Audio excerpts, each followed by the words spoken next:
We have a problem, Batman. Gotham needs you again.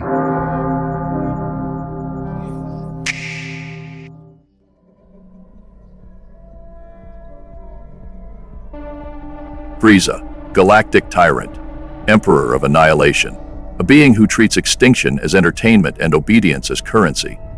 He doesn't conquer planets, he erases them. Not because he needs to, because he enjoys the sound. Cold, calculating, refined, sadistic.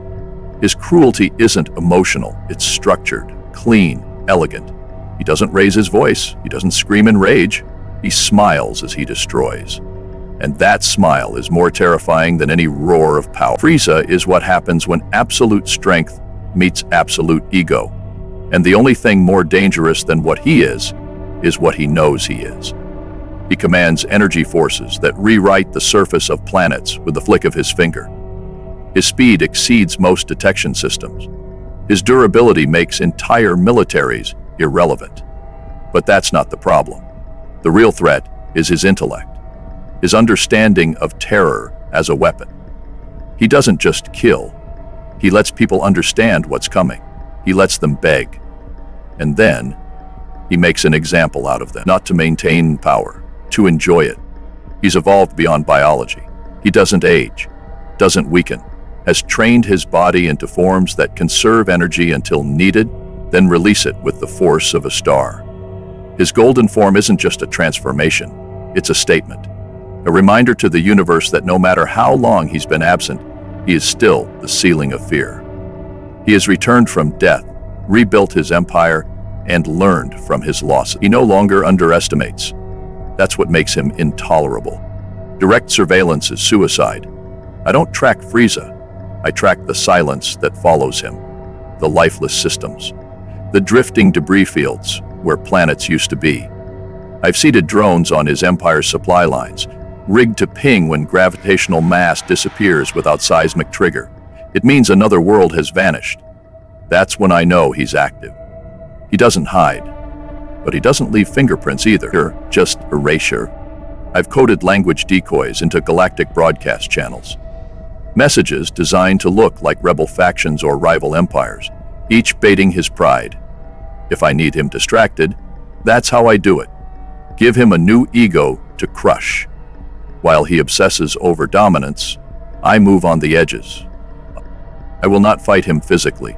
I've studied his combat recordings, every blow, every feint, every execution. He doesn't fight for efficiency, he fights for performance. That's where I focus. Disruption. If I strip him of his audience, of the eyes that fear him, I reduce his interest. I've developed atmospheric cloaks that black out entire battlefields. No witnesses, no legacy. He wins the fight, but no one sees it. That's not victory for Frieza. That's insult. What do you think, Alfred? I think monsters like him don't need reasons, sir. They just need opportunities. And if he ever decides Earth is an opportunity, your plan better make sure we're not just ready, but invisible. Agreed. My first response is concealment. Frieza doesn't waste time on things that don't scream. I've already built planetary masking fields. They simulate a dead world from orbit. No heat signatures, no life readings, just rock. If he passes by, we don't exist. If he targets Earth directly, I engage Protocol Scorch. Evacuation of high-density cities, initiation of underground displacement arcs, and a planetary defense network wired to detonate false energy signatures across the oceans. He follows the light, not the shadow. If that fails, I move to psychological disruption. I've constructed a false rival, a digital entity designed to mimic a rising galactic conqueror. Stronger, faster, younger. Reports, sightings, intercepted transmissions. All fake, but real enough to draw Frieza's obsession. If I can control what he hates, I can control where he looks. And if all else fails, I trigger the containment core, a gravitational fold designed to collapse space around him without destroying matter. It won't kill him, but it will trap him. No movement, no energy dispersal, just compression.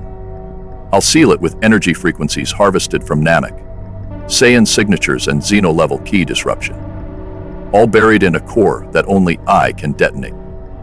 And if he escapes, the failsafe activates. A message from Goku. Not live, pre-recorded. A declaration. A challenge, the only voice that ever pierced Frieza's arrogance. If I fall, my satellites will release the full archive. Every war, every genocide, every betrayal. Not to punish him, to remind the galaxy what silence costs. The more the universe remembers, the less room he has to breathe. Frieza isn't war. He's what comes after. When there's no one left to resist. No voices, no names, just his. That's why I plan. Not to fight, to endure. Because Frieza doesn't believe in justice. But I do, and justice never stops watching. In fight.